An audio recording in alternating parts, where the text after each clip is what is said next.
हे निष्पापे, तुम सब देवताओं की माता, यज्ञ की कारण रूपा और संपूर्ण तीर्थों की तीर्थ रूपा हो।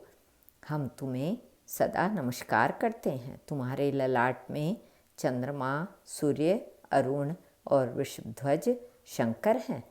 हुंकार में सरस्वती, गलकम्बल में नागगण, खुरों में गंधर्व और चारों वेद तथा मुखाग्र में चर एवं अचर संपूर्ण तीर्थ विराजमान हैं।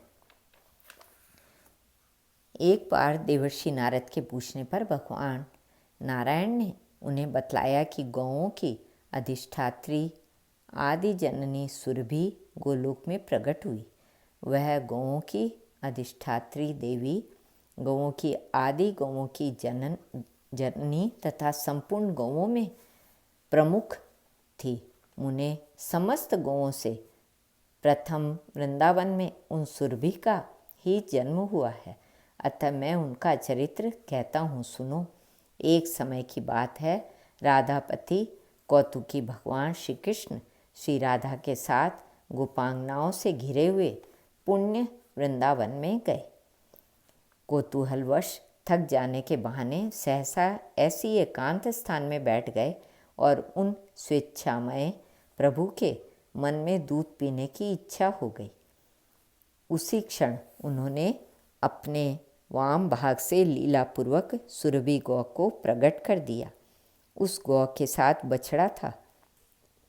सुरभि के थनों में दूध भरा था। उसके बछड़े का नाम मनोरथ था।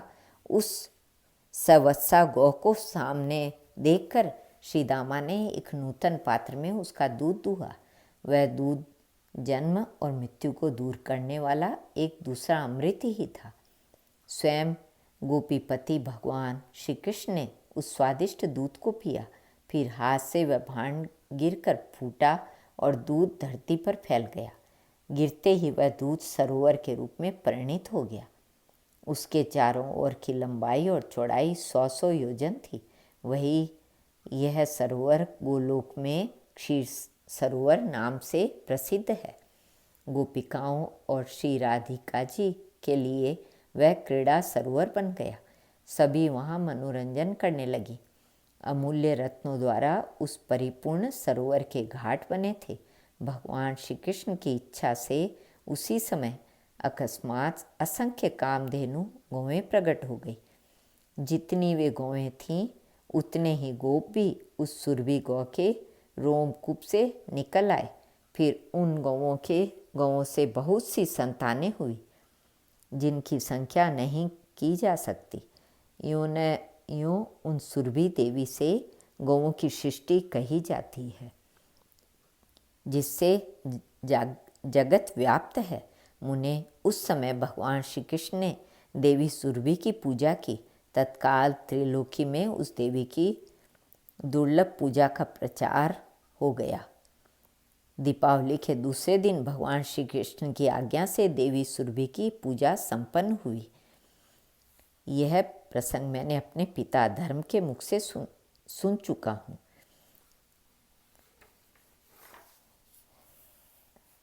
दीप मालिका के दूसरे दिन पूर्वाह्न काल में भक्तिपूर्वक पूजा होनी चाहिए। जो भगवती सुरभि की पूजा करेगा वह जगत में पूज्य हो जाएगा। एक समय की बात है, वराह कल्प बीत रहा था। देवी सुरभि ने दूध देना बंद कर दिया। उस समय त्रिलोकी में दूध का अभाव हो गया। तब देवता अत्यंत चिंतित होकर ब्रह्मलोक में गए और उनकी स्तुति करने लगे। तदंतर इंद्र ने ब्रह्मा जी की आज्ञा पाकर देवी सुरभि की स्तुति आरंभ की। इंद्र ने कहा, देवी को नमस्कार है। महादेवी सुरभि को बारंबार नमस्कार है। जगदम्बिके, तुम गौओं की आदि कारण हो, तुम्हें नमस्कार है। श्री राधा प्रिया को नमस्कार है। देवी पादनांश को बार बार नमस्कार है। श्री कृष्ण प्रिया को नमस्कार है। गौओं को उत्पन्न करने वाली देवी को बार बार नमस्कार है। सबके लिए जो कल्प वृक्ष स्वरूपा है तथा क्षीर धन और बुद्धि प्रदान करने के लिए सदा तत्पर रहती है, उन भगवती सुरभि को बार बार नमस्कार है। शुभा, सुभद्रा और गोप्रदा नाम से शोभा पाने वाली देवी को बार बार नमस्कार है। यश, कीर्ति और धर्म प्रदान करने वाली देवी को बार बार नमस्कार है। इस प्रकार स्तुति सुनते ही जगत जननी भगवती सुरभि संतुष्ट और प्रसन्न हो उस ब्रह्मलोक में ही प्रकट हो गई। वह सनातनी देवी देवराजेंद्र को परम दुर्लभ अभिष्ट वर देकर गोलोक को चली गई। देवता भी अपने अपने स्थानों को चले गए।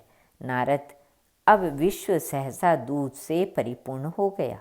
दूध से घृत बना और घृत से यज्ञ संपन्न होने लगे तथा उनसे देवता संतुष्ट हुए। जो मानव इस प्रकार पवित्र स्तोत्र का भक्तिपूर्वक पाठ करेगा वह गोधन से संपन्न प्रचुर संपत्ति वाला परम यशस्वी और पुत्रवान हो जाएगा। उसे संपूर्ण तीर्थों में स्नान करने तथा अखिल यज्ञों में दीक्षित होने का फल सुलभ होगा। ऐसा पुरुष इस लोक में सुख भोग कर अंत में भगवान श्री कृष्ण के धाम को प्राप्त होगा। वह वहाँ चिरकाल तक रहकर भगवान की सेवा करता रहता है। पुनः इस संसार में उसे नहीं आना पड़ता। वह ब्रह्मलोक में ब्रह्मा जी का पुत्र होकर वहीं निवास पाता है। श्री कृष्णार्पणमस्तु।